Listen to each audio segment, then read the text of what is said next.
Hello, welcome to Miss Peepers Reading Corner. I'm Katrina, aka Miss Peepers. Let's talk about books and cats. There was a request on one of my videos to get an introduction to all of the cats who pop up occasionally in my videos. So with that in mind, since this is a booktube channel and not a cattube channel, I thought I would introduce you to my pets by asking them what books they would recommend to you, the viewing audience.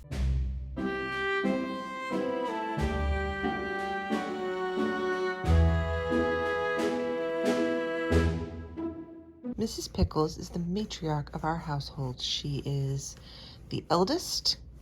She's she's almost 15 now, and she was our starter cat. Mr. Peepers found her outside a dumpster. She was abandoned. He took her in, or we took her in, I should say, and she has been living the high life ever since. She has an exacting standard. She wants her water filtered and her snacks cut up into tiny pieces, and she likes her personal space, which, you know, you can't fault at all. That's right, Pickles. So Mrs. Pickles is going to recommend Through a Glass Darkly by Carleen Cohen. And the reason that she recommends this book is because there is a matriarch in here as well. This is historical fiction. It follows the Tamworth family in the 1700s. And this is actually the second book in a trilogy. I've only read this one. Pickles has read all three, but she's not giving me any spoilers on the first and third books. Through a Glass Darkly follows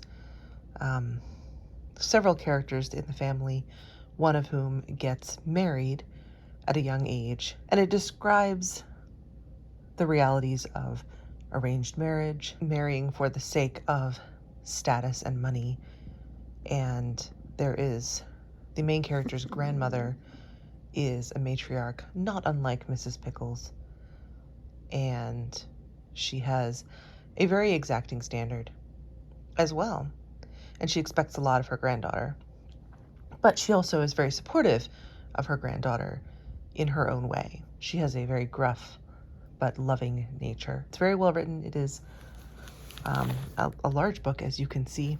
It's a little bit of a chunker, and Pickles likes curling up with a historical fiction, especially one that centers around female characters. Thank you, Mrs. Pickles, for your recommendation. This is Sky Admiral Foxy Pennywhistle. Penny, to her friends, is an adventurer, and though she is one of our smaller cats, she has something of a Napoleon complex, don't you, Penny? She enjoys fighting and adventuring, and because of this, Penny recommends The Three Musketeers by Alexandre Dumas. Isn't that right, Penny? Penny loves books, and she loves this one because it's got everything. It's got fighting, sword fighting, it's got romance, it's got intrigue. We follow a young swordsman named D'Artagnan who wants to be a musketeer, and so he is traveling to achieve this goal, and he meets three current musketeers and who take him under their wing and teach him the ways of the musketeers. He learns more about fighting. He's already a good fighter, but he learns more about fighting, and they get involved in some intrigue. Hello, we're making a video here. They get involved in some intrigue to do with the queen and her lover and the nefarious Cardinal Richelieu. What are you doing, Penny? Penny loves books, and she loves adventure, and apparently also loves my Nintendo Switch controller. So yeah, that's Penny. Penny is done now. Thank you, Penny. This is Baroness T'Challa von Schnoodle. T'Challa, or T-Swizzle, to her friends. She is our middle cat, and she is the peacemaker. Isn't that right? Yeah, she is. She's the peacemaker. T'Challa loves napping and reading, of course. All my cats enjoy reading, obviously.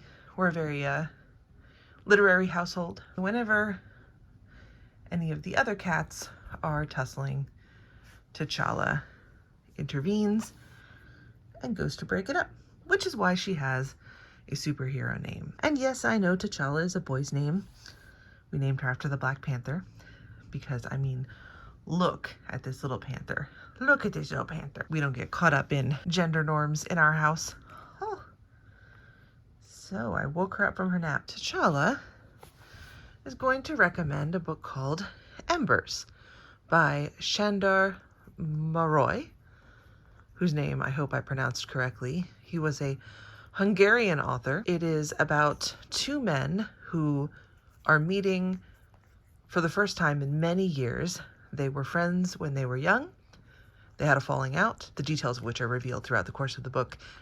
And now as old men, they are meeting again for the first time in a long time and attempting to make peace with one another, to reconcile, or something.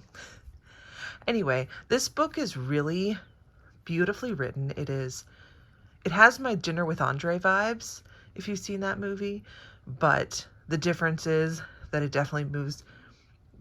We go back into flashbacks to see some action in the history, but the structure, or the, I guess, container of this novel is two men sitting in a room talking about things, various things. And it's really, really well done. Also, my copy of this book was coming apart a bit at the bottom, so I stuck some washi tape on there. That works wonders, by the way, if you happen to have that. At any rate, Embers, beautiful book about making peace, recommended by our little peacemaker. Look at this kitty. Look at this kitty. Thank you, T'Challa, for your recommendation. This is Archmage Sylvie of Tortleby. Sylvie was a birthday cat. I got her actually the day after my birthday, years ago. We don't talk about how many years. It's not right to ask a lady her age. Is it, Sylvie? No, it is not. Sylvie is a dreamer, a contemplator, and she likes to sit and look out the window, and she is a bit of a fantasist. Her recommendation is Gormenghast by Mervyn Peake. Gormenghast is a fantasy novel. It's actually a trilogy of fantasy novels that follow the life of Titus Groan. Titus Groan is the 77th Earl of Gormenghast, which is a massive castle that's old, has been added on and built out, and a lot of it's in disrepair, and the people who live there, the royal family, the earls, and also the people in their lives, their servants, their courtiers, everyone involved in this space, they live their lives by a very specific series of rituals. And there is, in fact, one person whose job is to keep track of all the rituals and make sure that everything happens on the appointed day and time that it's supposed to, whether that's a particular meal, a speech by the Earl, wearing certain clothing on certain days at certain times. Like, there's a whole lot of ceremony. And really, the Earls don't do a ton. They are largely figureheads. They don't really provide much for the community that they rule, and there's a lot of excitement and intrigue related to that. And even though this trilogy follows Titus Groan, by the end of the first novel in this trilogy, Titus is only a few years old. He's not grown up at all. And he's not even the main character, really, of his first book, at least not the main active character, because he's first a fetus and then a baby. So he doesn't do a whole lot other than exist. But there's a lot of intrigue in the characters around him and the family and so forth. There's a pretty decent villain in this who is a servant who works his way up and then is slighted and feels that he needs to take down the Earls. So he goes through some stuff. And of course it's massive, as you can see. Sylvie has a lot of time to read. And she enjoys it. She enjoys the contemplative life. She's like her cat mom in that way. And there's a lot in this book a lot of philosophizing, a lot of thinking about the nature of just existence and the nature of rule and what do titles mean and what do routines and rituals mean. And there are a lot of really rich descriptions, and I won't name names, but more recent authors have attempted to mimic this kind of style. Mervyn Peake does the thing where he describes the feast table in incredible detail over several pages. But what makes it different from other novels that have received this as a criticism, in my mind, is that while he's describing these things, it's not just a description, but he's also telling you something about the characters, about the setting, about the story. Everything is meaningful and not like in a forced way, but it's just really richly done and thoughtful, where you're reading the 1,000 words that represent the picture. In the saying, picture's worth 1,000 words. You're reading those 1,000 words. In this one, yes, you're reading those 1,000 words, but you're also getting more than just a description. Sylvie wishes to remind me that I am interrupting her nap. But anyway, this is a really good book. It's not for the faint of heart. Sorry, Sylvie.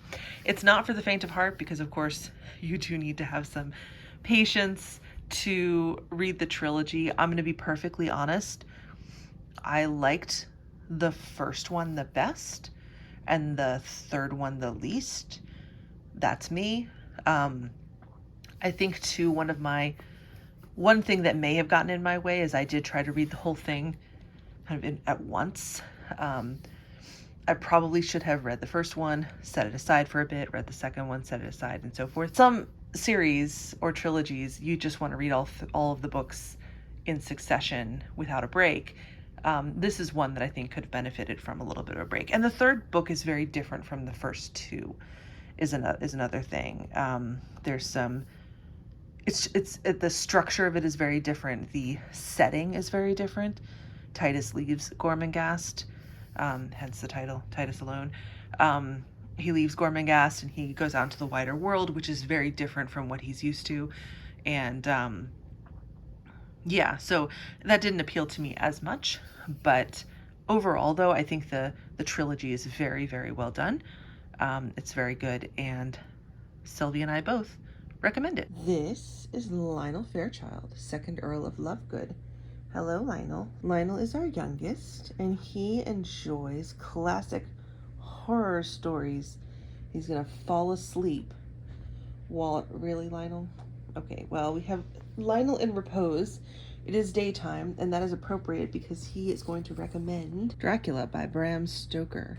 That's right. What a great pose, Lionel.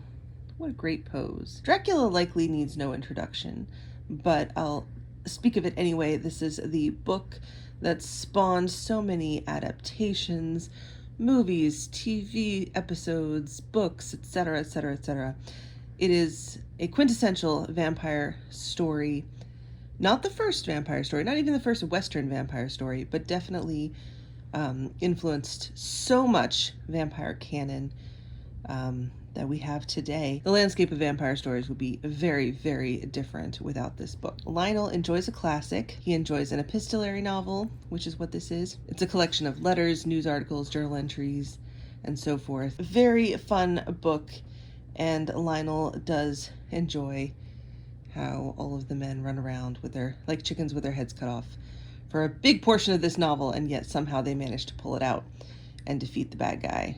Sorry, that's a spoiler, but if you haven't heard something about this story, I'm really quite impressed by your ability to avoid pop culture. Anyway, this is the book. Thank you for your recommendation, Lionel. So let me know, have you read any of these books that my furry brood recommend? If so, let me know what you think. And either way, I'll see you in the next one.